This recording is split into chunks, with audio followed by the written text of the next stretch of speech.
go ahead with the math revolution? How do we go ahead with the GMAT overview? How do we go ahead with GMAT, probability, PS, and DS, and approach of the conventions and the math revolution? So, quickly talking about math revolution, we're proud to say that we are global, started in year 2001 in South Korea, having served more than 190 plus countries right now. So we have a lot of visitors these days through GMAT Club. And there are a lot of visitors who directly come to mathrevolution.com. So you could be one of those as well. So I appreciate your response and support to us to grow.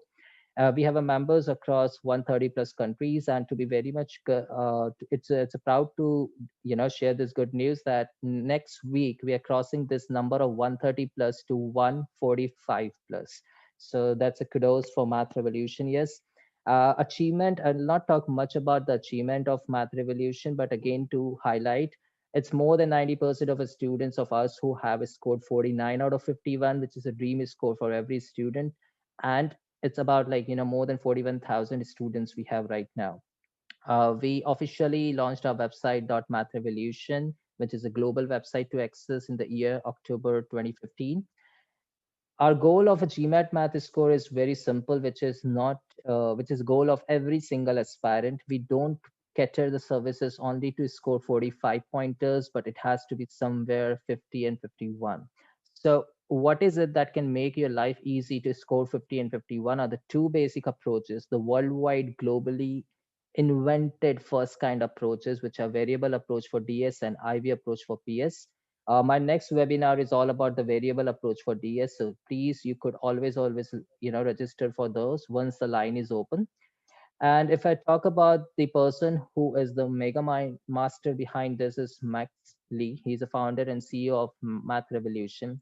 Having attended the master's degree in mathematics, have taken GMAT 27 times with a perfect score of Q51 and have solved 100,000 questions. So that itself is a great resource to us. And we are proud to say that we have learned under his guidance.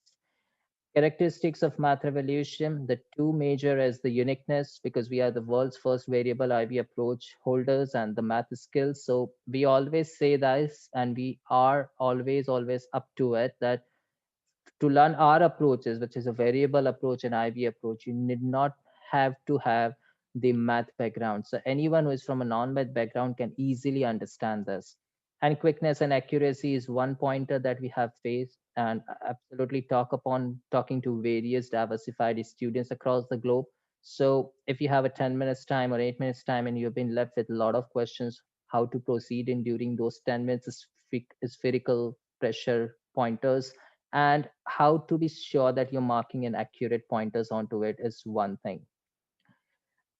Going ahead with this, how is that possible to score Q50 and 51? See, whatever the approaches that you have learned so far or have been learning from a long time, we never say that. Rather, I, as a experienced tutor for like more than 10 years now, never say that it's not that difficult for anyone to score Q50 or 51 through those conventional approach, but the percentage volume of those particular aspirant or GMAT test takers would be very low in comparison to a whole factor. So it's only a few people who can definitely have this 50-51 score. But when we talk about the variable approach followers or the IV approach followers, when they have this logic and a confidence, the percentage grows, and it's huge percentage out of 100. So most of you can easily make out Q50-51.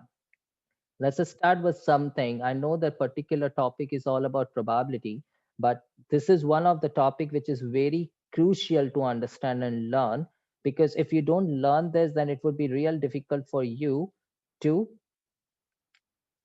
do the sums into the probabilities. It's very simple to understand. So combination is one thing that has to be taken care of in this. And we start with the basic concept of combinations into it. It says that the number of ways to choose are things out of n number of things. So if you have total 10 chocolates with you and you have to pick or choose 5 chocolates out of it, that is what we are talking here about. So number of ways to choose are things out of n number of things. without considering the order. So it doesn't matter which one I pick first, is always taken as NCR. Or C stands for combination, N stands for the total number of things, R are the number of things which you have chosen. So NCR combination formula is often derived from the permutation formula, which deals with the arrangement. And the permutation is one of our webinars, upcoming webinars, which you could definitely attend, in which I'll be only talking about the permutations and arrangement. Getting back to the combination, it's simple NCR, wherein it says, how do we expand it here? If you can see this, n factorial over n minus r factorial times r factorial. Now, the best part of this is, if you're very good into factorials up to 7, you can easily make out, but you have to have very basic understanding of factorial. They are the recursive program. So if I say 5 factorial, you have to simply do 5 times 4 times 3 till 1, which gets you 120. So in this scenario, many a times you will see that 7C2 can be taken as 7C5, 10C7 can be taken as 10C3, because that is one thing n minus r holds off. So if 10 minus 3 is 7, definitely 10 minus 7 is equals to 3 as well. So in that scenario, the combination calculation happens to be very quick and very quicker and sooner. So if we say about this, let's talk about one of the question that we have here. A certain committee has 15 members. Now see, the total members that we have right now are 15. Some of the members in the committee will be selected. Now this word selected has made my life easy, because I know that if there has to be a selection, then it will be always a combination. So you can always make a note into your notebook right now: selection, arrow, combination. That is it. For arrangement, it is a permutation. Getting back to the question, it says some of the members in the committee will be selected to make a subcommittee. Okay, so they are making a subcommittee of it. What is the ratio of number of possible 4-member subcommittees to the number of possible 3-member subcommittees? If you comprehend the question, they just want a answer in terms of ratio. Now, that is a very different concept, but the application would be of combination, because they're making a 4-member subcommittee and a 3-member subcommittee. But did they talk about that there should not be a repetition of any people in this? No. Is there any condition aligned into it? No. It's a very simple question, that you've got 15 members right now, out of which we have to form a possible 4-member subcommittees to the 3 possible member subcommittees. So if we go with the basic logic, it holds with the combination. So we just take through NPR over R. So that happens to be NCR way. Now, this is a particular question that I have always used is, so we need to have the combination for this, because we have a 15 members all in total. Now let's make a 4 members committee. So to select the 4-member committee out of 15, it's a 15 means n, that is a total number of things, out of which I'm selecting r equals to 4. So it happens to be 15C4. Now when you expand this particular formula through a 15C4 to the combination formula, it goes as 15 factorial divided by 11 factorial, which is like 15 minus 4, 11 factorial, and times 4 factorial. Now 11 factorial will cancel out the part of out of 15 factorial. So you're just left with 15, 14, 13, and 12 over 4 times 3 times 2 times 1, which is a 4 factorial. So this is a basic way how do we solve the factorials. This is something I'll repeat into my permutation webinar as well, so you don't have to much worry about it. After getting a calculation onto it, I get a final number is 15 times 7 times 13. I don't have to multiply it. Please mark my words. I am not multiplying this numbers right now, because they're asking me the ratio. So whenever it is a ratio, I have a high chances of those numbers getting cancelled out with denominator. So I'll still hold it. I'll go to the other part of it. It says possible 3-member subcommittees. Similarly, I'll select 15C3.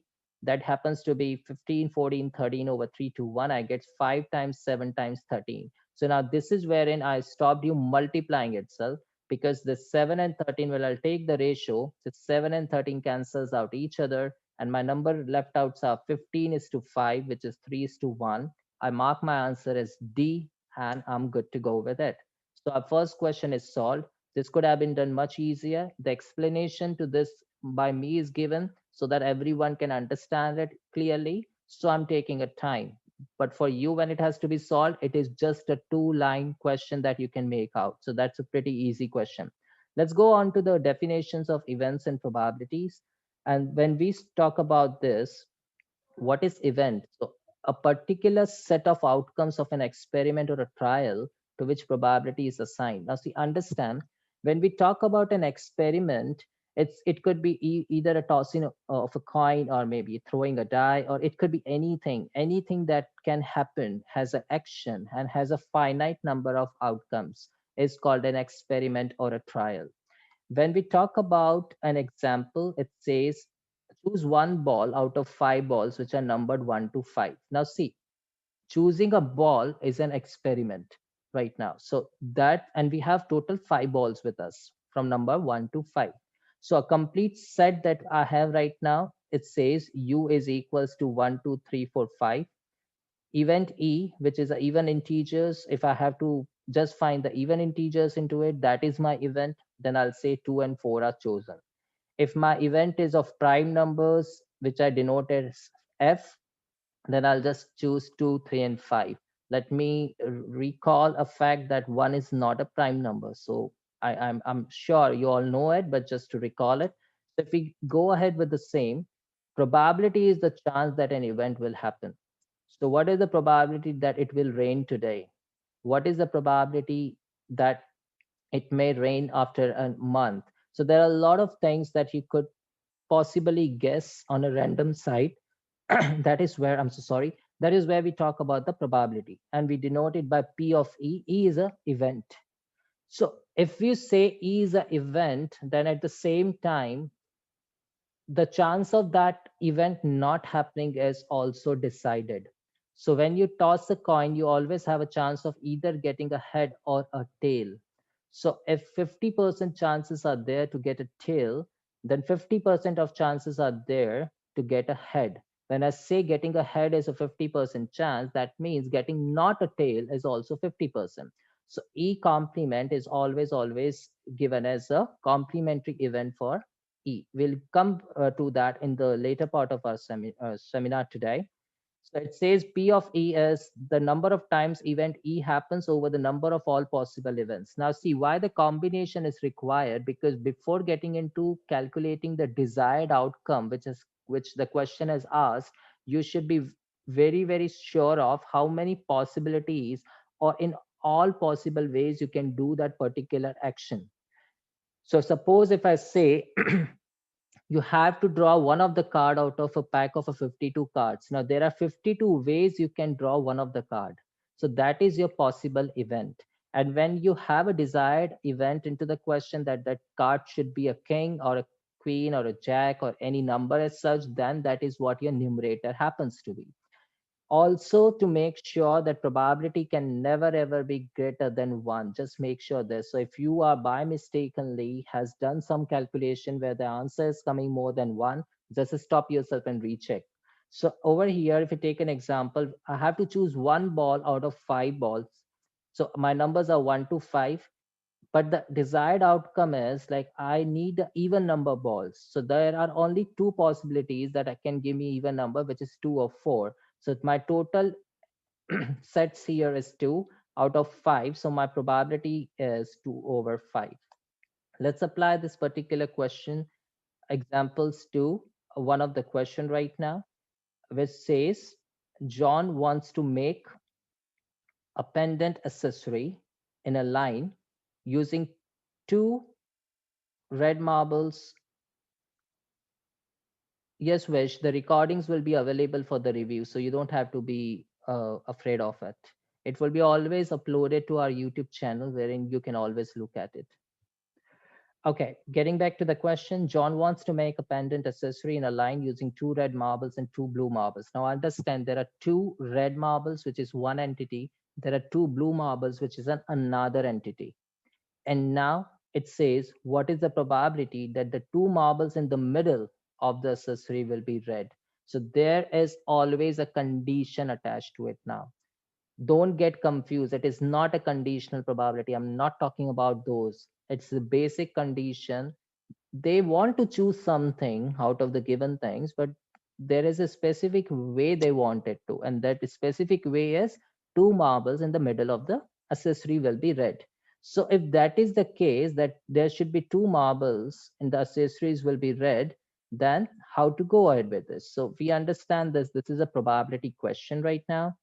And when we say that we have to find the probability that the two marbles in the accessories will be red, how many marbles do we have all in total? First, I want you guys to count those. So there are two red and two blue, which makes out four marbles. Now, if I modify the question, it gets me two blues and two red, that is BB and RR, which are the initials of blue and red. If I go ahead with this particular solution, I have two of one thing and I have two of another. I have two red marbles and I have two blue marbles. We are dealing with probability, so I have to find the possible outcomes first. Now, when I arrange a two red marbles and two blue marbles, I can always arrange this four marbles in four factorial ways. So my numerator is 4 factorial, but these are not distinct marbles. They're same. So if they're identical, there is always a rule in the permutation to divide the particular numerator by the number of identical ways. So over here, I have two red marbles, I'm dividing it by 2 factorial. I'm dividing it by two blue marbles, that is 2 factorial. So 4 factorial over 2 factorial and 2 factorial. Now this 4 factorial and 2 factorial cannot get me 2. Always remember, you cannot apply the direct application of addition, subtraction, multiplication, or division with the factorial sign. You have to expand it and then you have to apply it. 4 factorial happens to be 24, writing it as 4 times 3 times 2 times 1. 2 factorial is 2 and 2 factorial is 2. So 24 over 4 gets me 6. Now I have total 6 possible ways in which I can arrange these two red marbles and two blue marbles, out of which I have only one way in which this accessories will have the two red marbles in the middle, which is BRRB. Now, how is the second red different from the first red? There's nothing called a difference into it. So there is only one way to do it, because we're selecting. Doesn't matter which one I have selected first. And also those two red marbles are unique. So in this scenario, I've just got one of the ways to do it. So my desired outcome is 1 and my overall outcome was 6. So my probability goes as 1 over 6, which is my answer B. Many a times, or I would say 95% cases, your probability answers would in terms of ratios. And if not ratio, then they will be in terms of percentages. So these are the two best thing which you could always make out. And if you see all the option choices, they are less than 1. So this is one thing that you have to always remember. Now, this particular concept says that what happens when you select one thing. I repeat, what happens when you select one thing? So if you're selecting one thing, it is MC1. M is the total number out of which you're selecting one. N is a total number out of which you're selecting one. You get it M over N. So in short, if you have to understand this, I'll say 5C1, that will give me 5. 7C1, that will give me 7. 100C1, that will give me 100. So if you're selecting one, you automatically get the overall.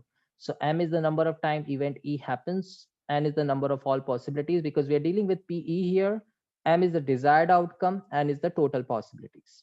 And M has to be less than equals to N, just because it can be at max equals to 1. It cannot be greater than 1. So definitely your numerator has to be less than the denominator. So going ahead with this, the next question says that there is a jar which has 5 cards, each with an integer written onto it, ranging from 1 to 5, inclusive. Now, there are students who are so rushing reading the question, that they forget to read certain words which are very, very critical to read out, which are like inclusive in this question. So if you don't know, if you don't read this word inclusive, you may end up taking the numbers 2, 3, 4, and your probability would change. So in that scenario, you need to be very particular about every single word that come across to your eyes. So it says 1 to 5 and they are inclusive. So in total, I've got 5 numbers. If one card is selected at random, understand, I'm just selecting one card right now. So now see, one card is selected out of 5. how many ways I can select that one card out of five is my first step of solution in probability. That is why we have learned the combination in the first slides. Until know that in how many ways I can select one card out of five, I cannot get onto my desired results. So one card has to be selected at random from the jar. And now that there would be a condition that would be a desired outcome. How do they want this card to look like? They want it that what is the probability that the number written on the selected card is an even number. So they only want the even number on the card. So in that scenario, if we start with the probability of selecting one thing, which is MC1 over NC1, this is the concept that I've taken just now. It says that I have total five cards, 1, 2, 3, 4, 5. And event B is all about the even numbers. So there are only two even numbers in this particular range, which are 2 and 4.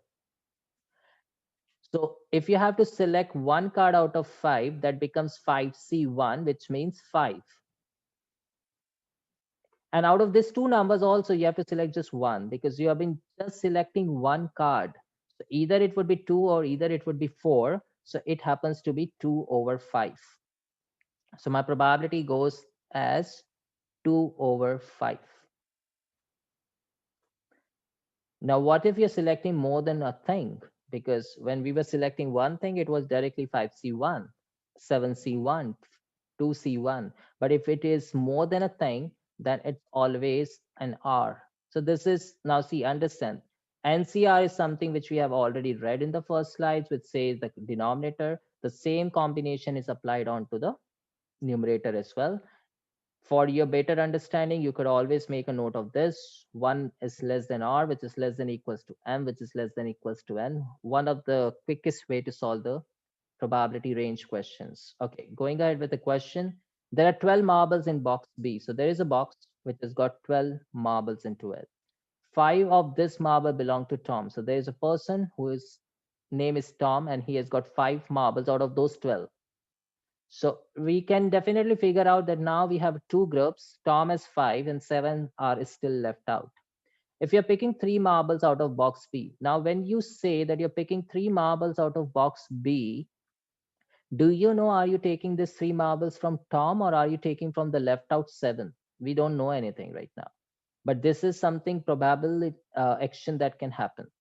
You may take all the 3 from the Tom. You may take 1 from the Tom, remaining from the other group. You may take 2 from the Tom, remaining from the other group. So now see, this is wherein, the probable combinations are coming into.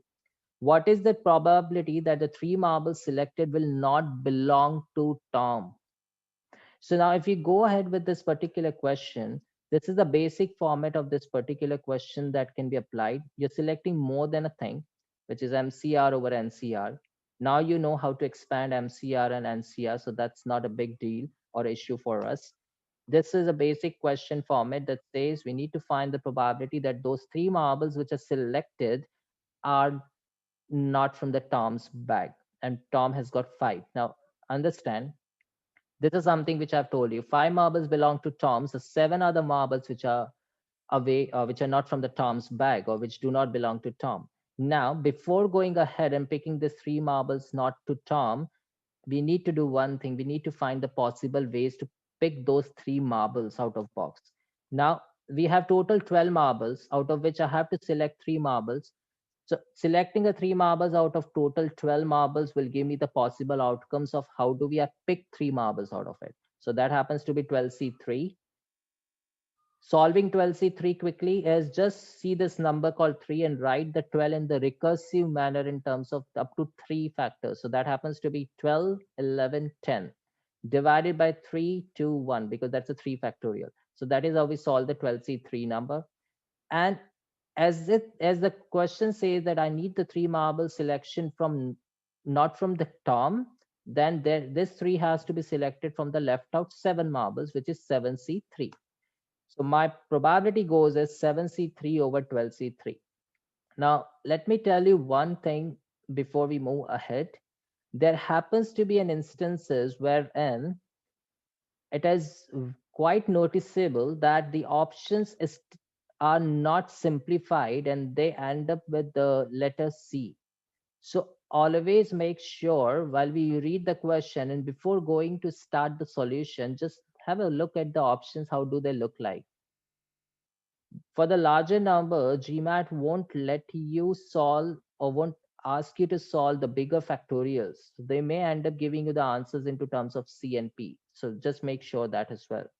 When we solve this 7C3 and 12C3, see, you know, this 3 and 3 would get cancelled out because there are 3 factorials in the denominators of each. So you're left with 765 in the numerator and 12, 11, 10. Easy calculations because these numbers are into multiplication. You end up getting the number as 7 over 44. That's it. So your job is done and your answer marks is E. If you have any questions, you can definitely write into the chat box. If you have any questions while reviewing this particular recording later on onto YouTube, you can always reach out to me at my name, PUNIT Puneet at mathrevolution.com. For any other kind of inquiries, you can often drop an email at info@mathrevolution.com. This all informations are there onto our website. So that is one thing today.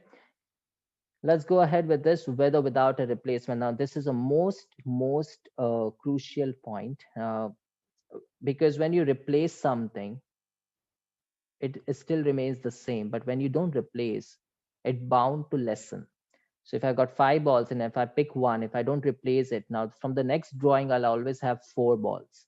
So similarly, we need to be very specific about this replacement factor. So what does it say? If you are doing with a replacement, suppose a group consists of n elements where n is greater than 1.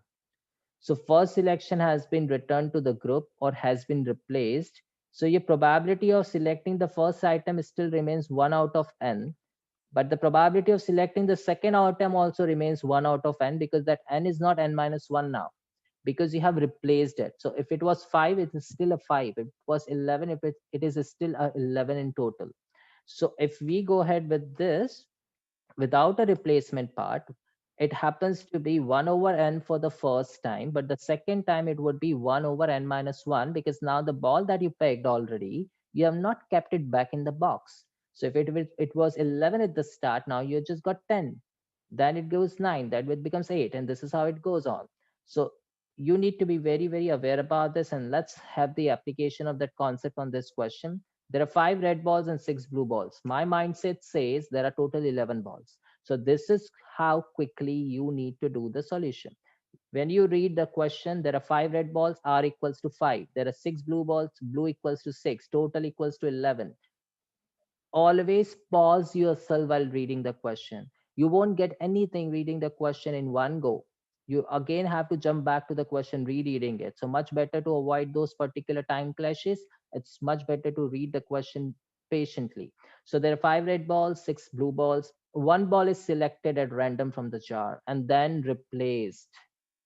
So I'm picking one ball out of 11, and then I'm again putting it back for the next drawing. That means I'm still already have the 11 balls. And another ball is then selected at the random. So overall, if you see that I have got 2 balls drawing, but again, it's one on one. So I have to pick one, then I have to replace it, and then I have to pick the another. What is the probability that the first ball is red and the second ball is blue? Now understand, the color of those particular balls are different. The first has to be red and the second has to be blue. So in that particular case, when you draw with a replacement, you need to be very understand that the denominator will not change because it's a replacement, as it's there on the screen as well. Denominator does not change. Now first time when you choose the red ball, how many balls do we read? Exactly one.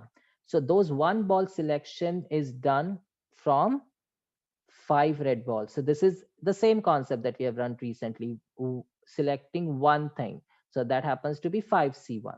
Similarly, from the blue also, I'll select one ball, which will be 6C1. But overall selection are still left. I need to select one ball out of 11, which happens to be 11C1. So if we go ahead with the probability, it says I select the red ball first, 5C1 out of total 11 balls, which is 11C1. So 5C1 over 11C1 happens to be 5 over 11. Red ball probability is done. Now let's go on to the blue ball probability, which is 6C1 over 11C1. That makes 6 over 11. But my question is still not solved, because if you see, there's a word called and into it. Now, this and or plays a very important role, and they have their spatial meaning when it comes to permutation, combination, and probability.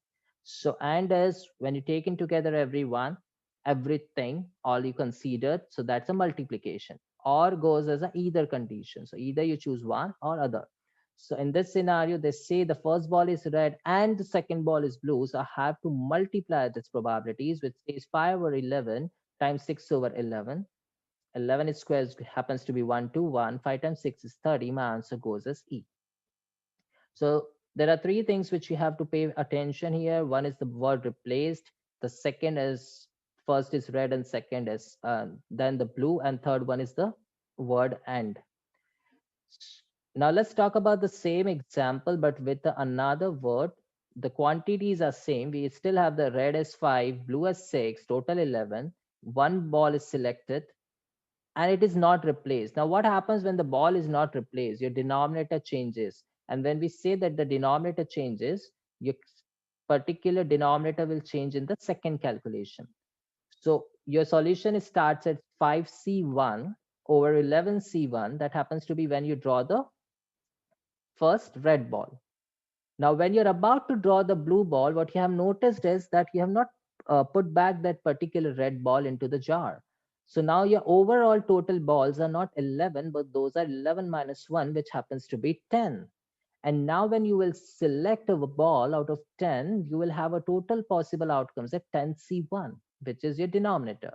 And your numerator goes with the condition for a blue, which is 6. So that happens to be 6C1 out of 10. So your answer happens to be 5 over 11 into 6 over 10, which is 3 over 11. So my answer here goes not as E or anything, but it goes as 3 over 11, which is A. Complementary events and probability. So if you could recall that during the example of tossing of a coin, what did I say? That there always a condition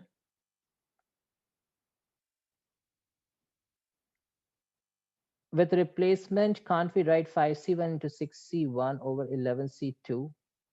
I'm sorry to say, Priya, but again, 11C2 means you are drawing two balls. So 11C2, uh,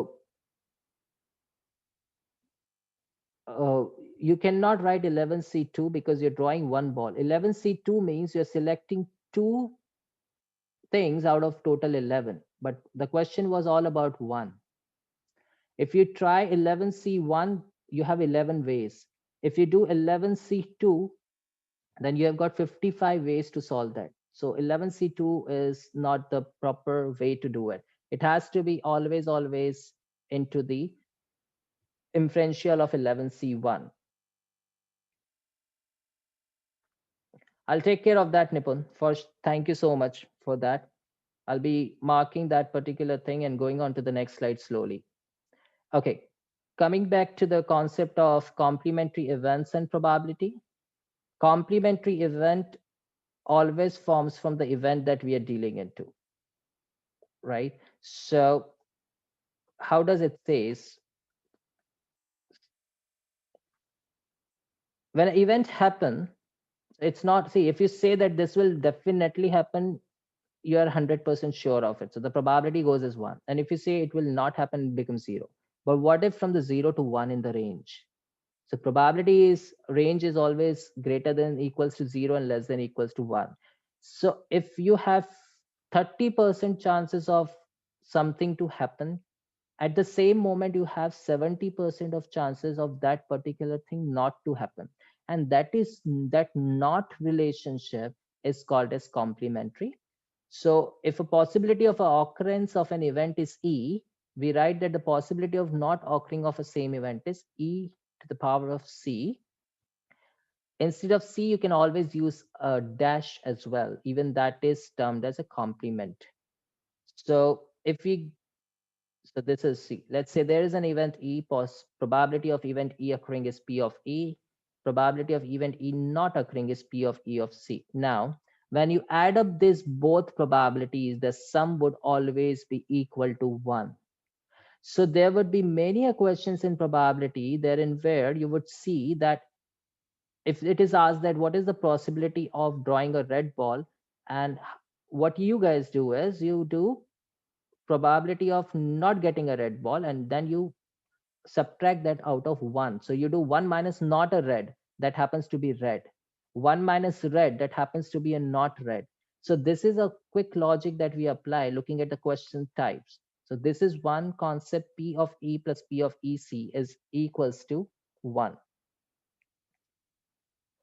Let's go on to the application of this particular concept. The probability that a car from a production line is defective is 0.01. So they've already given the probability into this.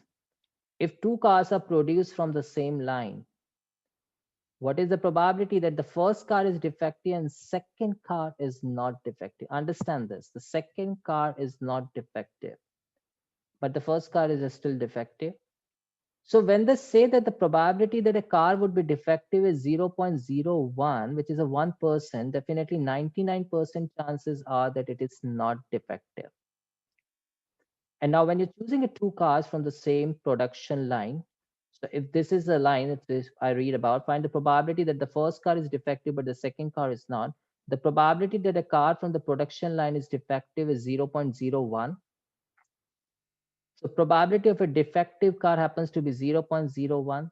Not defective would be 1 minus 0.01, which is 0.99.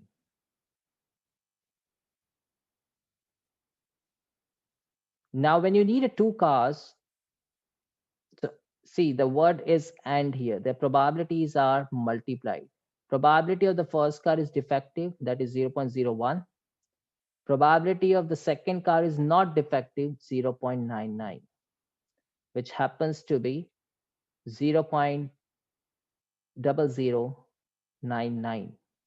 Now, let me tell you, there has been instances when even a student have made a silly errors in multiplying this, because if you look at the options, all looks with the same numbers. It's only the decimal and the values after decimal that is making a difference. So please be very, very focused. You cannot afford to be wrong on this sort of multiplication. So please be very focused on this. So C is the correct answer. At least. Now, when you say a word called at least 3, that means you need something from 3 and above. But when you use the same word called at least 4, you say 4 and above. And when you say at the most 4, that means it would start from 0 and it will go to the 4.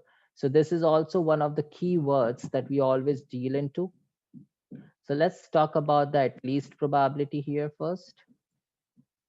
Complementary events are mutually exclusive. Now, let me tell you how does the mutually exclusive events are taken care of.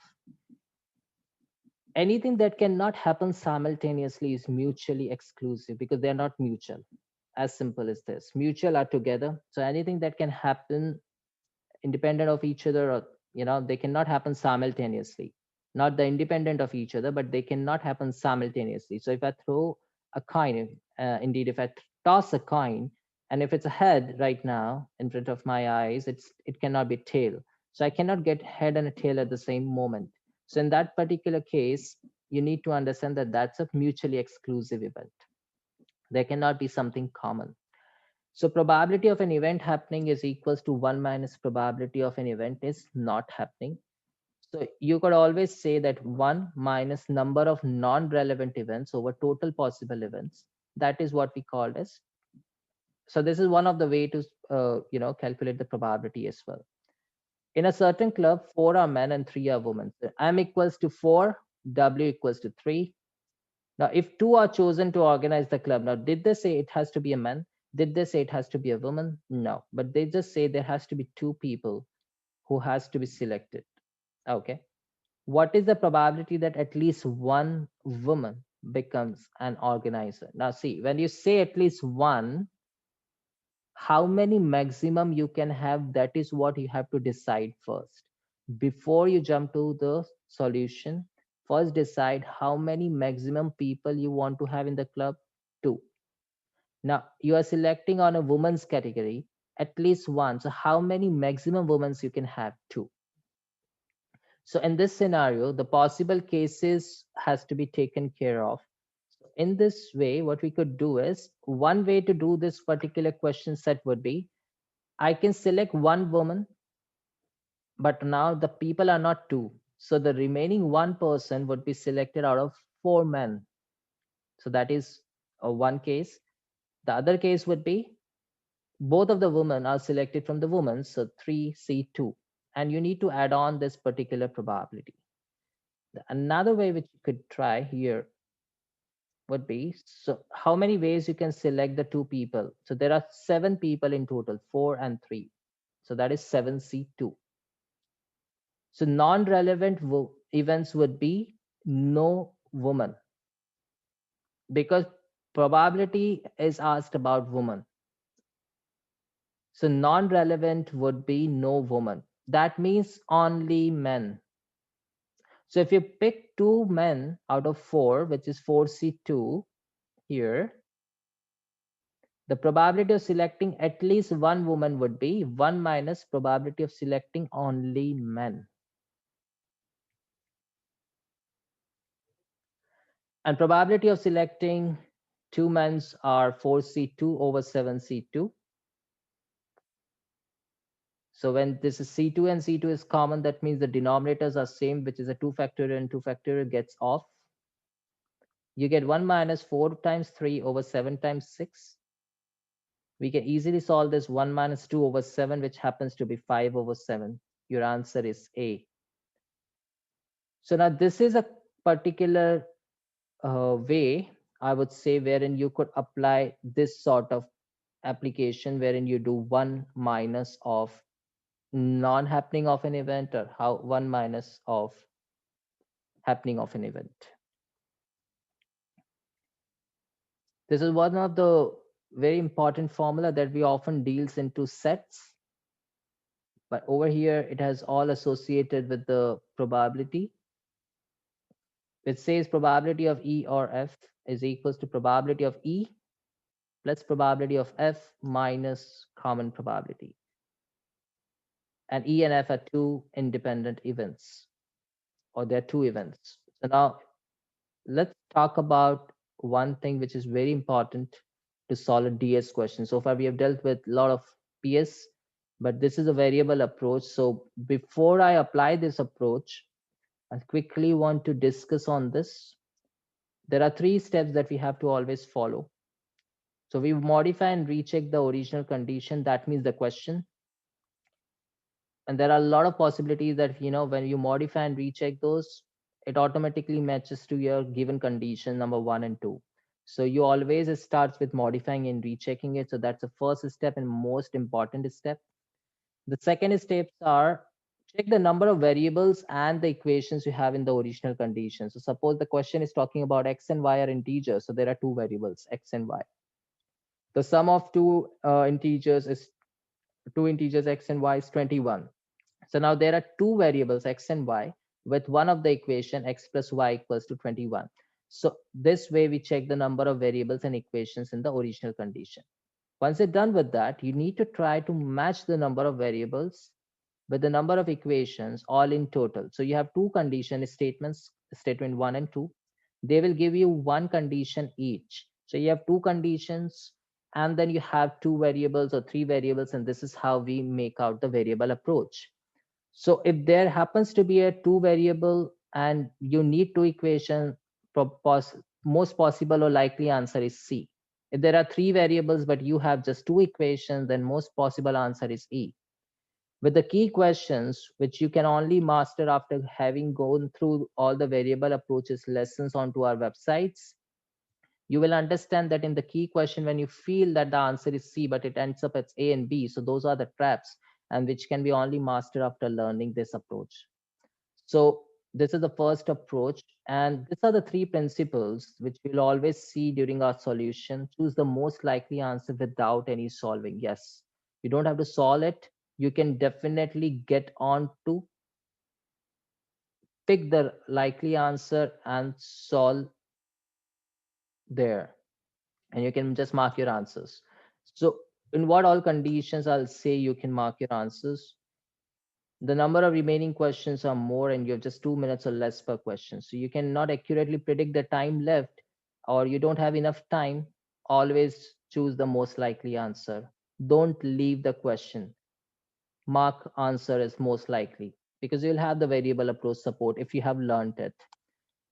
If you have just a 5 minutes deadline, so if you have started solving a question but you have reached up to 5 6 lines and you're not sure are you heading towards the correct direction or not, stop yourself and just mark the likely answer. And when you want to skip, so this is something which I've said before, don't leave the question for whatever reason it may be. Don't leave it, just mark the likely answer. But that can only be done if you have learned the variable approach. So let's talk about the DS question. If event E will occur and event F will occur, so they say that they're exhaustive events because they are occurring. What is the probability that event E or event F occurs? Now, this is the question. Event E or F, not both. They're joined by or.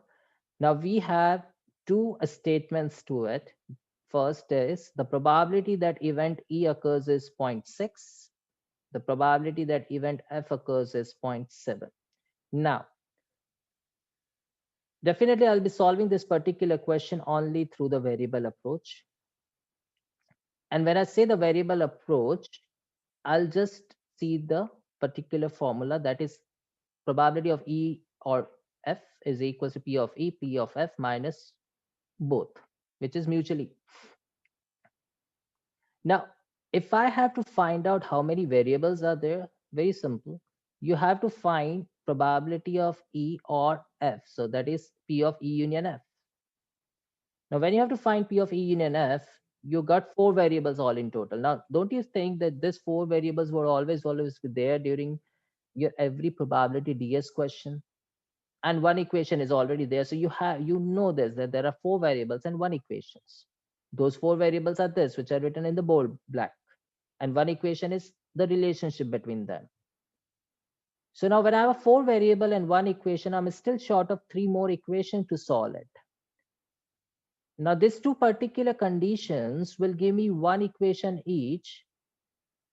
So I'll have all in total four variables and three equations, but I'm still short of one equation.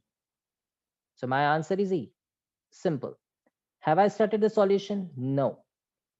I'm just marking my answer as E because I have less amount of time. I'm marking my answer as E because I'm thinking about to skip this question. So in that scenario, you can always mark your likely answer.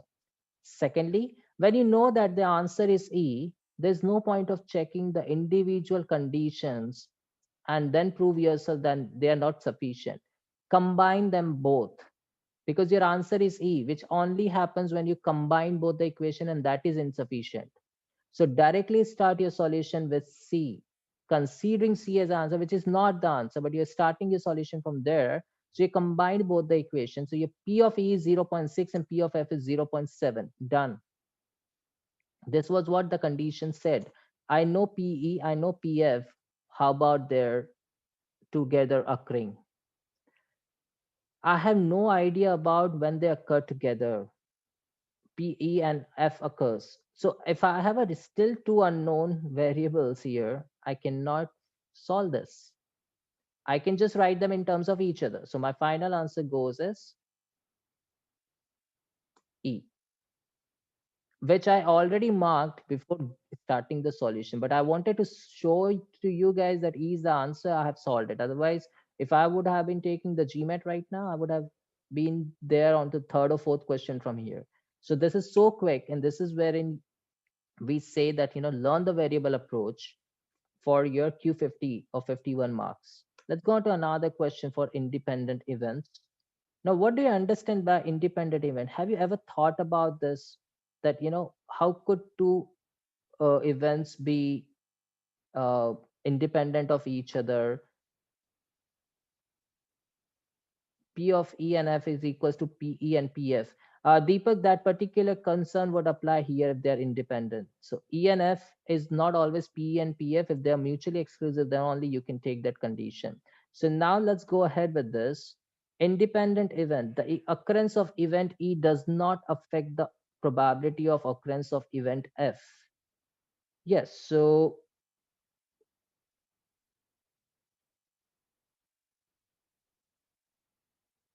it wasn't mentioned that they are independent events in the DS question that we have dealt right now. So we cannot say that they were independent or not.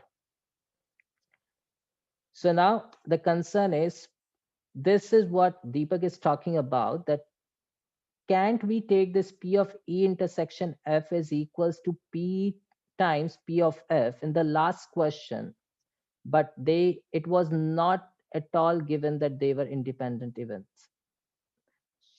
So this is wherein it happens, people. At times we do unwanted calculation, at times we over assume things. Okay, so let's talk about this. Before getting to any solution for this, I can see a word independent. So if for event E and F, if P of E is given, P of F is given, E and F are independent, what is the value of this? This is just a piece of a cake. This is what I can see because they have given us independent. So intersection of E and F would be P times E into P times F. Just multiply 0.6 to 0.45 and get the answer as 0.27. Mark your answer as D. Just move on to the next question. P of E intersection F is equals to P of E times P of F. Exclusive events. Now we are dealing with how does that P E intersection F is changing. So first question, it was unknown because nothing was given. In the independent event, we multiply both the probabilities to get the E of E intersection F. When they're mutually exclusive, they cannot appear, they have nothing common. So P of E intersection F becomes 0. Exhaustive event means they will happen.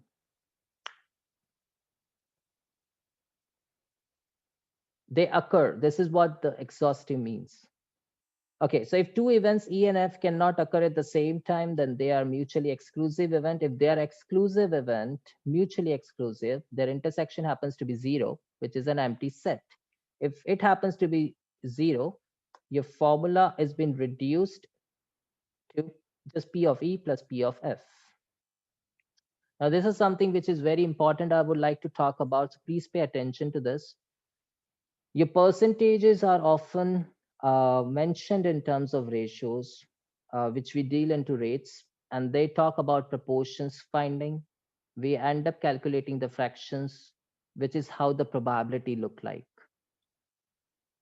You all can form a separate statements for this particular relation that is there on the screen right now. But for me, it is probability questions can be there on any one point. It could be in terms of ratios, it could be in terms of proportions, it could be in terms of rates, even the percentage or the fractions. So they can be converted to each other. This is what it means. So anything that has a numerator or denominator can be converted to it. This is what in general we can talk about. Ratios or percentage wins over the numbers. Now, this is a property that we will apply in upcoming questions, and therein where you will understand that ratios or percentage wins over numbers. How, why, when, and why did this? Why did Puneet say this? This is coming up in the question. There are only apples and oranges in a box. So there are only fruits, but those are very much specific, which are apples and oranges. What is the probability that one selected at random from the box is an apple? I'm not saying that you have to just select an apple or you just need an apple. What is the probability that when you pick one of those fruits, it has to be an apple? Condition one says that there are two apples in the box. Condition 2 says that the ratio of apples to oranges is 1 to 4. Condition 1 gives me a number. There are 2 apples in the box. Condition 2 gives me the ratio of apples to oranges. I'm intentionally going slow on this particular slide right now because I want you to guys to have that hair differentiation between the two conditions. Condition 1 is about the numbers. It gives me number. Condition 2 gives me ratios. The previous slide has already told me ratios or percentage win over numbers. We'll solve the particular question by the variable approach for sure. So I have to find the number of variables in this particular question. And then I'll try applying the particular set of logic.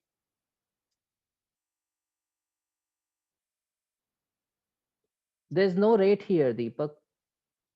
If you go on to the previous slide, all the three particular, all the words says percent equals to ratios equals to rates equals to proportion equals to fractions equals to probability. That doesn't mean that a single question will have all of these. It could be a ratio question or a percentage or a proportion or a fraction or a probability, and they all can be converted into each other's. And I said ratio percentage wins over the number, and we are dealing with the ratios here.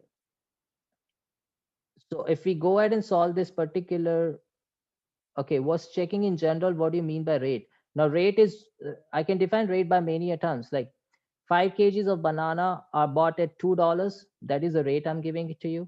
My car has been driving on a rate of 50 miles an hour. That is a rate. So, when a speed distance time, when the work time comes in, here comes this rate. At what price you give something. So that is a rate. So there are two entities involved into it, right? Okay, going ahead with the solution. Guys, I like when the people, you guys ask a question because that gives me more motivation to talk about it. So let's go ahead with the solution part. So now see, this is a step one, which I'm talking about. Modify and recheck the original condition. We have to find a probability that a fruit that was selected is an apple. And if box is only containing apples and oranges, right now I cannot much modify into it, to be honest, because I've just got the statement, no numbers into it. I'll pick condition number 2 because ratios win over the numbers. So ratio of apple to oranges is 1 is to 4. If that is the case, let's say a common ratio is k. So the number of apples is k and number of oranges happens to be 4 of k. So all in total, I've got 5k fruits into it. Out of which, if I just pick an apple, it would be k out of 5 of k, which is 1 over 5, which could have been easily done here itself. The ratio of apple to oranges is 1 to 4. That means there are 5 fruits. 1 is apple, 4 are oranges, total are 5 fruit. Probability of apple would be 1 over 5, which is 0.2. My answer is sufficient by condition number 2. My job is done because the ratio wins over the number. And I'll prove it. The condition number 1 says there are 2 apples in the box. How many oranges? 8, 10, 100, million? No, I have no clue about it. So the probability would change because the number of total fruits in the box would change. So do I will go ahead and solve this question checking out? No, the ratio wins over the numbers. My answer is B. That's it. So these are the kind of the tips a GMAT aspirant needs, and they should always have it. Let's go on about no relation between numbers and ratios. Percentage is not equals to numbers. This is one thing. So if two number increases by different percentage, you're not sure about the actual numbers. So if group A was initially 1, 100% increase takes it to 2. An actual numerical increase is just a 1. So this is a basic format of a percentages. Group B was 1000, increase was 1%. That makes it 1010. Actual numerical increase is 10%. So your number is never a percentage. John has more coins than Tom and Jen have combined. So John has greater than Tom and Jen. How many more coins does John have than Tom?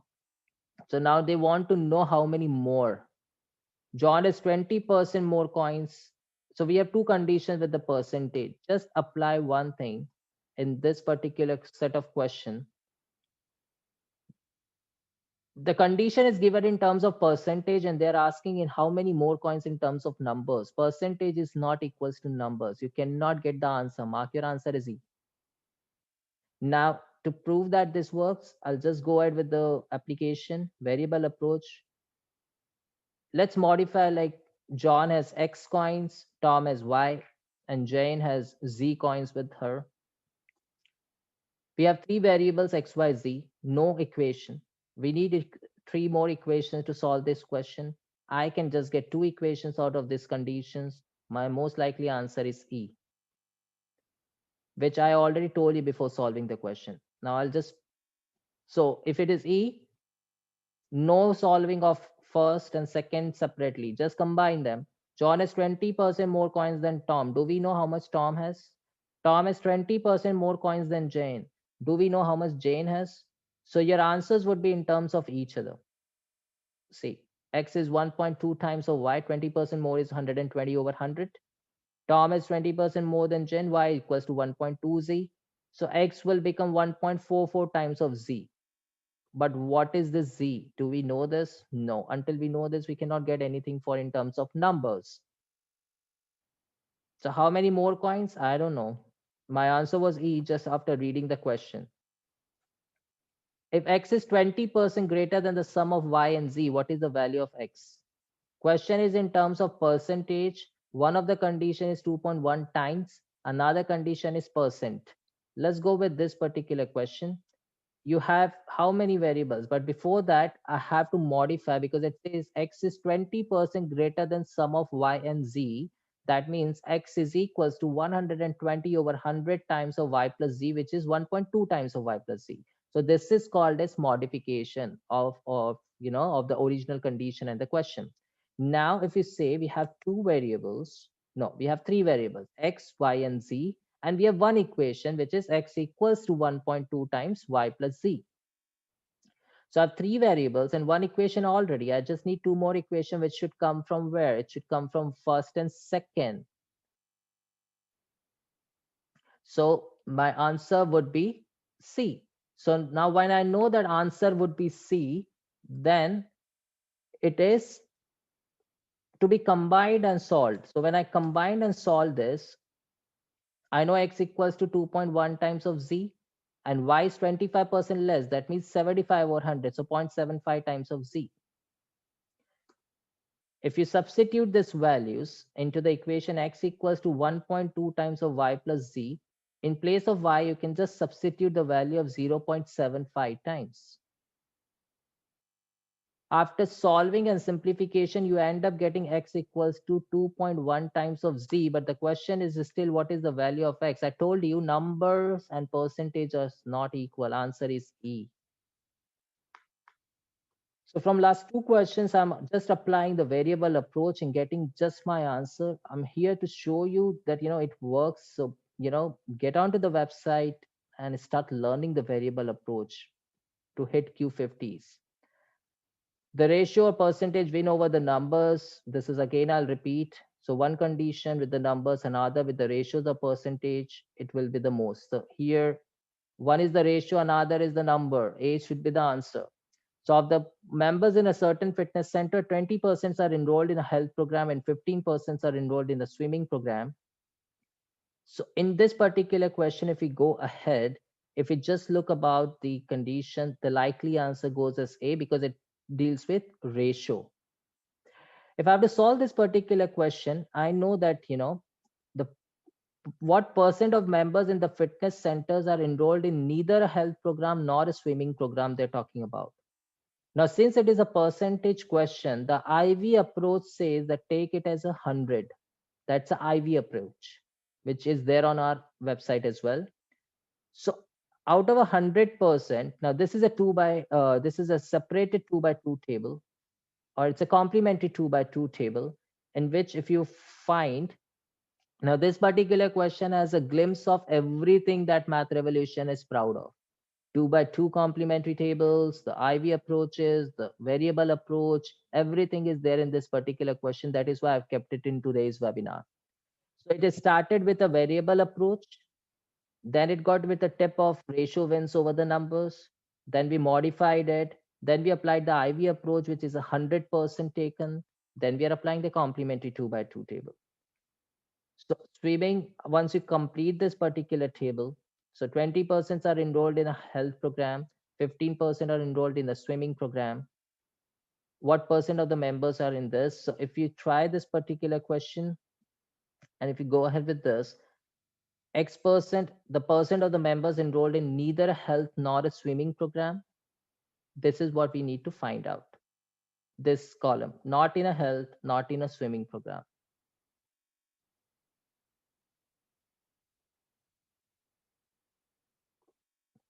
80 minus X percent is the percent of members which are enrolled in a swimming program, but they're not from the health program.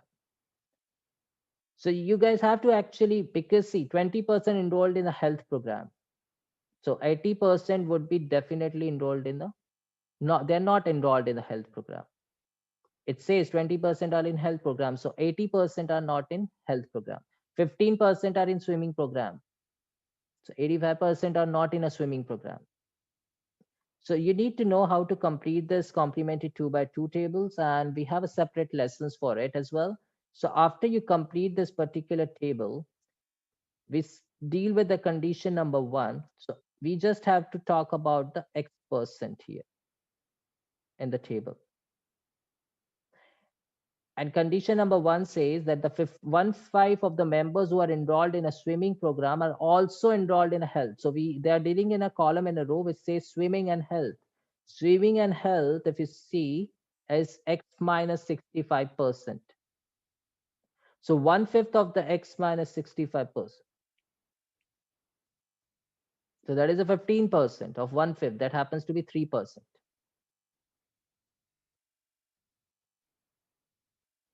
And if you go ahead with this, so 3 happens to be X minus 65. See, question says 1/5 of the member who are enrolled in a swimming program are also enrolled in a health program. So 1/5 of the 15% in total is equals to X minus 65%. If you solve this for X, you get 68. Condition 2 says there are total 200 members, which is 100%. But X is still unknown. I cannot find the X through this. So yet again, the ratio wins over the numbers. So my answer goes as A. So now, I would like if you guys would drop me email or message about how about how was this math revolution approaches that we have learned today, a glimpse of it, were much better than the conventional approach, and how does it help and how will it help to you? You can often connect with me over the call through the one-on-one consultation. That the particular link is there on the website and the GMAT club as well. So we are here just to support you in the best way so that you score high. And when we say high, for us the number is Q50 and 51. Anything below it, maybe 49, is kind of okay, but anything below is not the job done completely. And therein where we would say that learn the variable approaches. uh, you could have this flair of one of our courses. You can go for the solution course or solution pack that has all the lessons into it.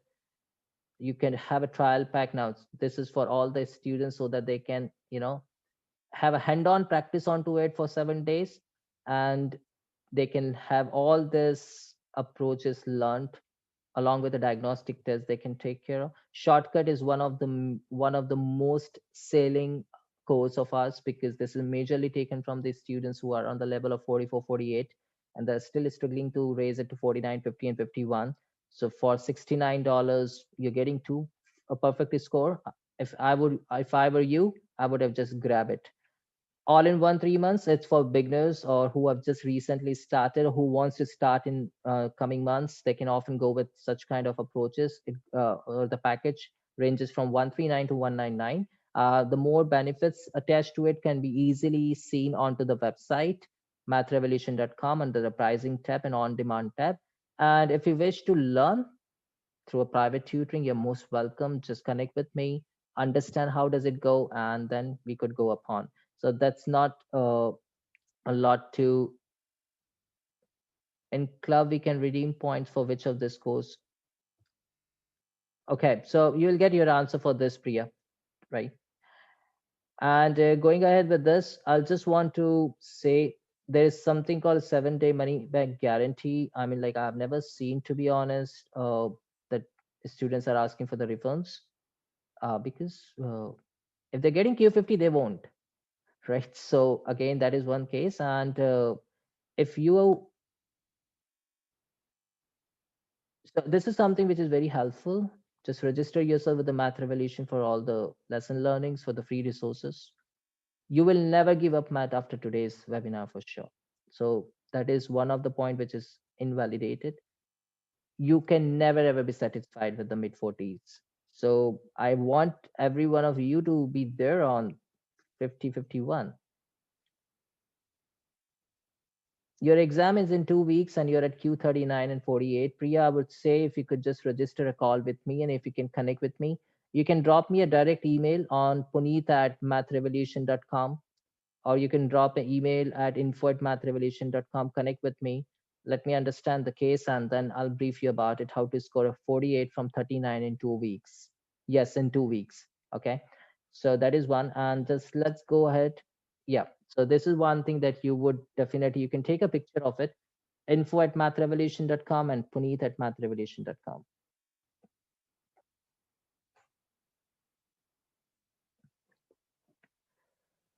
All right. I definitely, I'm happy that a lot of you have attended the session today, and I'm very much happy, right? And thank you so much for your patience. And you have any inquiries, just start dropping the email to us, and we'll get back to you on the same. And be connected for the next webinar. I'm upcoming on the GMAT Club webinar also on 24th. There's a new webinar on DS on 22nd, and there would be new webinars in month of December. So till that time, keep, you know, stay blessed and keep yourself intact with the variable approach. Thank you so much. Take, have a nice day.